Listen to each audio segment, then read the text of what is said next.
Всем привет, меня зовут Даша Ивановская, это канал «Выходные без границ», и здесь я рассказываю, куда поехать на выходные, не выезжая из России, но при этом получить море впечатлений. В этой подборке вы узнаете про места, которые находятся буквально в вашей, может быть, соседней области, и вы, когда о них узнаете, просто не поверите, что они там находятся. Итак, поехали. Первое место – это Тульский Китай или Золотой город. Это настоящий китайский город, который находится прямо под Тулой, и это не просто пару зданий, это настоящий буддийский храм, это Шаолинский монастырь, это центр тибетской медицины. Я знаю, о чем говорю, потому что мы делали обзор на это место, и, честно говоря, приехав туда, ты просто попадаешь в невероятную атмосферу, потому что все эти здания, они окружены большой стеной. Внутри постоянно шумят фонтаны и цветут китайские розы, и за этой большой стеной ты совершенно не видишь Тульскую область. Но самое интересное, что весь этот город, каждое его здание привезено по кирпичикам из Китая. Представьте просто, сколько самолетов потребовалось, чтобы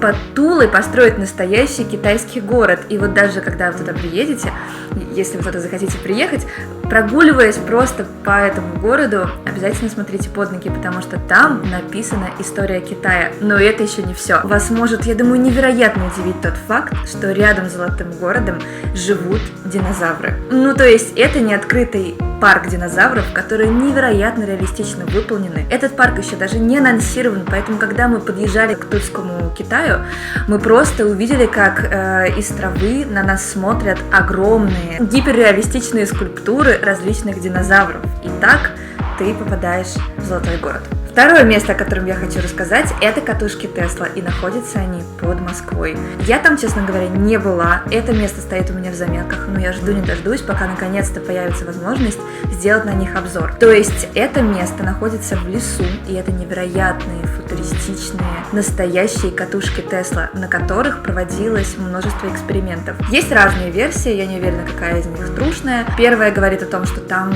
тестировали какое-то сверхоружие. В другой версии там тестировали, что же случится с самолетом, если в него попадет молния. Последний раз эксперименты на этих катушках проводились в 2018 году. И, к сожалению, мы не нашли кадров, как это выглядело. Но посмотрите в миниатюре, что может маленькая вот такого размера катушка Тесла, какой он дает мощный разряд. И теперь просто представьте, какие молнии могла раздавать эта гигантская катушка Тесла, даже не одна. Вся эта конструкция, я думаю, размером с небольшой спальный район 10-этажных зданий. И если вы не знаете о том, что находится в этом лесу, да, вы просто прогуливаетесь за грибами, как можно просто офигеть, увидев эти молнии, бьющие с невероятной силой со всех сторон в небо. Следующее загадочное место – это английский замок под Кировом, то есть в глухом Кировском лесу находится английский замок, в который практически невозможно попасть. Замок этот принадлежал когда-то семье Романовых, и с ним связано множество легенд. Ну, то есть сами даже Романовы владели им очень малое количество времени, по неизвестной причине решили его продать.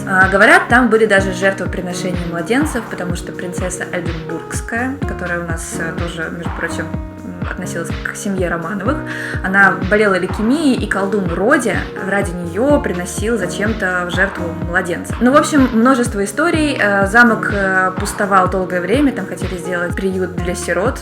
Это ли не сюжет красочный для фильма ужасов? Ну и, в общем, после многих-многих лет, столетий одиночества, сейчас замок принадлежит частному лицу. Честно говоря, в одну поездку я очень хотела туда попасть, но владелец, мне кажется, охраняет этот замок свой теперь личный, просто невероятно. То есть, несмотря на то, что это национальное культурное наследие, попасть туда теперь можно только если вы найдете какой-то, видимо, очень особый подход к его новому владельцу. Ну или, возможно, ему просто нравится наедине проводить время со своими призраками. Но на самом деле мне просто еще обидно, потому что я реально ему звонила, и я просила, пожалуйста, мы снимем про вас классный сюжет. Это все просто потому, что мы хотим рассказать о этом невероятном месте. Мы не займем много времени и много места, приедем.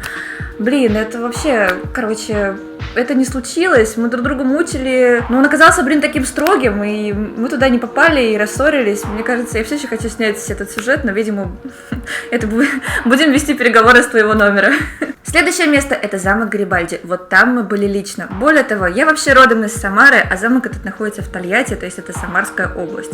Но я думаю, что для тех, кто вне Самарской области живет, этот замок неизвестность. Вы, вероятно, никогда о нем не слышали. И он выглядит как древний, средневековый, очень фэнтезийный, я бы даже сказала, замок. Как будто из сказки Золушки или что-то типа того. Там огромное количество и средневековых персонажей, и драконов. Там даже на одну башню взбирается огромный каменный дракон. Сам замок невероятных размеров. В будущем там будет гостиница, но пока что она еще не открыта, но на самой территории вокруг замка можно сейчас уже погулять. Поверьте, это стоит того. Там уже сейчас работает ресторан, сам замок находится на берегу Волги. То есть можно, например, прокатиться на какой-нибудь парусной яхте, а потом заглянуть в замок Гарибальди, то есть прогуляться по его территории. Все камни этого замка, они состарены, как будто его строили много столетий. То есть ребята, это частные инвесторы, реально очень заморочились, чтобы создать это произведение искусства. И посетив множество средневековых замков, я хочу сказать, что я нигде не видела ничего подобного.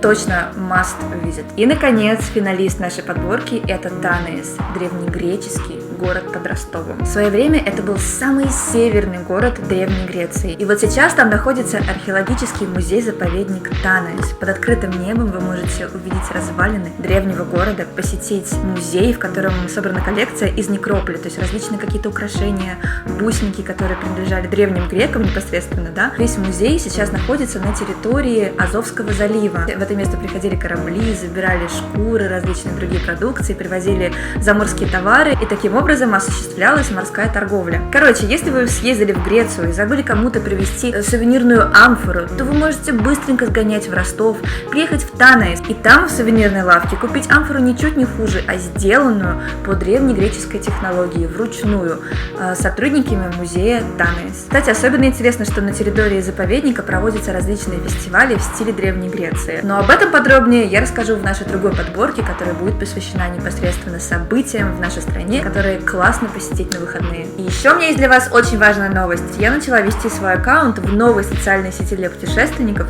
которая называется Planet for Me. Уникальность этой социальной сети в том, что это просто очень удобный и виртуальный органайзер. Вот, к примеру, посмотрите, как я решила оформить сегодняшний выпуск в своем профиле Planet for Me. Я выставила фотографию, сделала описание, и все точки необычных загадочных мест, о которых я сегодня говорила, я занесла туда в виде кликабельных иконок. То есть вы можете зайти в это приложение, кликнуть на любую из этих иконочек и прямо построить туда маршрут. Вам не нужно заходить никуда в отдельные какие-то Яндекс-поисковики, набивать сначала, название этого места, копировать адрес в Google карты, в Яндекс карты и потом искать туда маршрут. Нет, все это вы можете сделать непосредственно под моим обзором. Зайти в Planet for Me, и все эти места уже будут там собраны. Вы можете даже вызвать такси через это приложение. Я просто хочу, чтобы вам было удобнее следить за местами, о которых мы рассказываем, потому что лично мои заметки изначально выглядели как гигантская таблица. Затем я ее отфильтровывала, затем я рисовала просто заметки на листах бумаги, чтобы это было визуально мне удобно. Затем я поняла, что есть виртуальный органайзер, где все это можно сделать в очень удобном к использованию варианте. Так что переходите по ссылочке в Planet for Me и планируйте свое путешествие в одно из загадочных мест России. На этом все. Подписывайтесь на канал, ставьте лайки, если вам понравилось, пишите комментарии, может быть, у вас какие-то есть вопросы или вы хотите узнать про какое-то интересное место. Надеюсь, я знаю ответ на ваш вопрос и обязательно вам напишу. Следите за нашими новыми выпусками, а мы будем очень стараться, чтобы побольше вас удивлять. До новых встреч! Пока-пока!